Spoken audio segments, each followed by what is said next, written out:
கன்னத்திலவன் ஓங்கி அடிக்க சின்ன பிள்ளை போல் ஏங்கி நின்றான். கன்னத்திலவன் ஓங்கி அடிக்க சின்ன பிள்ளை போல் ஏங்கி நின்றான். அந்த பீலாத்தும் கையை கழுவி ஆண்டவரை அனுப்புகிறார்.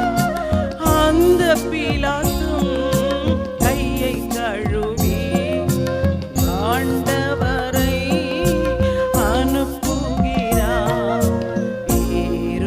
ஏறுகின்றார் தள்ளாடி தவழ்ந்து களைப்போடே என் நேசர் குருசை சுமந்து என் நேசர் கொல்கொதா மலை